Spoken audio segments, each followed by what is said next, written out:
pasar membeli batik. Tidak lupa membeli durian. Duhai begitu tampan dan cantik. Apa kabar kalian? Alhamdulillah, luar biasa. Tetap semangat. Yes, yes, yes. Oke. Selanjutnya ibu akan mengabsen terlebih dahulu. Apakah hadir semua anak-anak?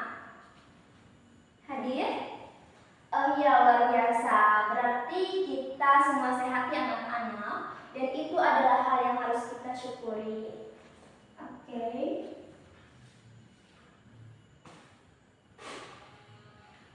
Oke, sebelum kita mulai pembelajaran, mari kita berdoa terlebih dahulu menurut agama dan kepercayaannya masing-masing.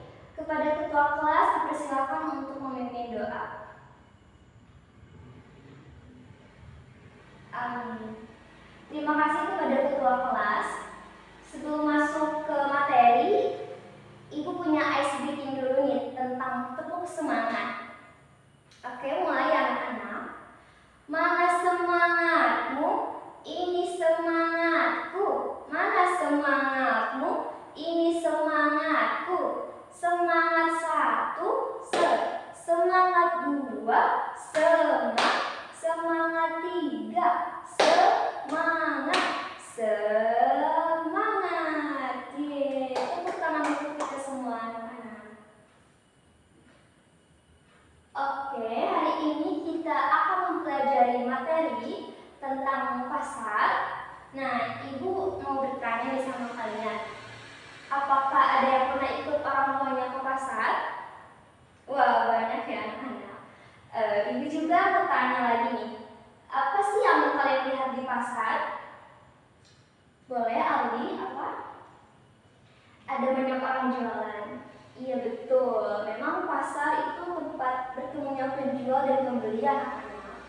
Nah, jadi tujuan pembelajaran hari ini yang pertama itu siswa bisa menjelaskan pengertian pasar, dan yang kedua itu siswa dapat mendefinisikan jenis-jenis pasar, dan yang terakhir siswa dapat membedakan pasar tradisional dan pasar modern. Nah, di sini ibu mempunyai sebuah gambar yang mana di sini ada gambar pasar. Nah, kedua ini pasar yang berbeda ya anak-anak. Yang pertama itu ada pasar tradisional, kedua pasar modern. Nah, jadi ibu minta kalian nanti bekerja dalam kelompok untuk menganalisis gambar ini. Nah, ibu akan membagi 3 kelompok yang berisi 4 orang tiap kelompoknya. Nanti apa yang kalian pahami tentang pasar ini boleh tulis di lembar kerja ya anak-anak. Dan ibu minta setiap kelompoknya untuk mendiskusikan ciri-ciri dari gambar ini, dan nanti hasil analisisnya dicatat. Nah, nanti kalau udah beres diskusinya, masing-masing kelompok mempresentasikan hasil diskusinya, dan ibu beri waktu untuk pengerjaannya itu sekitar 30 menit ya anak-anak. Dapat dimengerti anak-anak? Ngerti? Oke, baik. Dimulai dari kelompok 1, mana? Oke. Kelompok 2.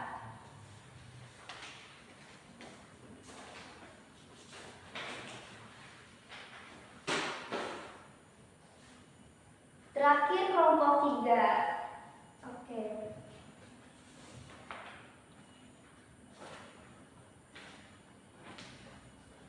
Nah, udah terbagian semuanya anak-anak. Silakan untuk dikerjakan selama 30 menit. Dan nanti kalau udah beres, silakan diskusikan di depan kelas atau mempresentasikannya. Oke. Baik, selesai sudah waktunya dalam 30 menit. Dan boleh untuk kelompok 1 mempresentasikannya ke depan. Oke, yang terakhir ada kelompok 3. Boleh maju ke depan kelompok 3. Oke, terima kasih atas diskusi dan pemaparan kelompok tadi. Tentunya sangat menarik ya anak-anak melihat bagaimana kalian mengaitkan konsep pasar dengan realitas di sekitar kita. Nah, Namun Ibu ingin memberikan klarifikasi dan penjelasan tambahan dari kelompok-kelompok tadi dan terkait pasar dan perbedaan antara pasar tradisional dan pasar modern. Nah, karena tadi sempat muncul beberapa pandangan yang perlu kita luruskan bersama ya anak-anak. Nah, jadi pasar ya itu bukan hanya bangunan yang ramai anak-anak, yang ramai penjual dan pembeli, tapi bisa juga berupa aplikasi online atau sistem di mana orang bisa menawarkan barang dan orang lain bisa membelinya. Nah, yang penting ada interaksi dan pertukaran barang atau jasa dengan imbalan biasanya berupa uang. Dan di sini ada dua perbedaan pasar. Yang pertama ada pasar tradisional. Ciri utamanya yaitu transaksinya dilakukan secara langsung antara penjual dan pembeli dengan tatap muka. Dan yang kedua itu biasanya berada di tempat terbuka. Dan ketiga harganya bisa ditawar anak. Nah, produk yang dijual juga biasanya produk kebutuhan pokok, misalkan ada beras, daging, atau sayuran. Selanjutnya adalah pasar modern. Nah, transaksinya ini dilakukan secara tidak langsung. Penjual dan pembeli tidak selalu bertatap muka. Nah, misalnya melalui sistem kasir atau bahkan online. Nah, harga juga tidak bisa ditawar anak-anak, jadi udah harga pas. Nah, tempatnya juga bersih, tertata rapi, dan umumnya berada di bangunan permanen. Produk dijual juga sudah dalam kemasan dan dengan label harga. Contohnya supermarket seperti Indomaret, Alfamart, atau platform online seperti TikTok atau Tokopedia dan Shopee. Nah, Ibu mau tanya lagi nih, ada yang bisa menyimpulkan nggak dari materi yang udah Ibu jelaskan tadi tentang pasar? Ada nggak? Nggak ada.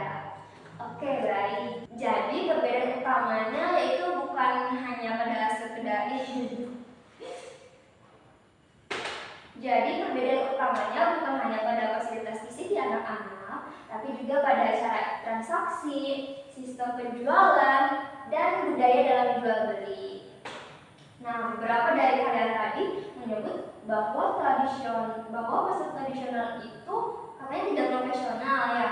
Nah, ini perlu hati-hati anak-anak.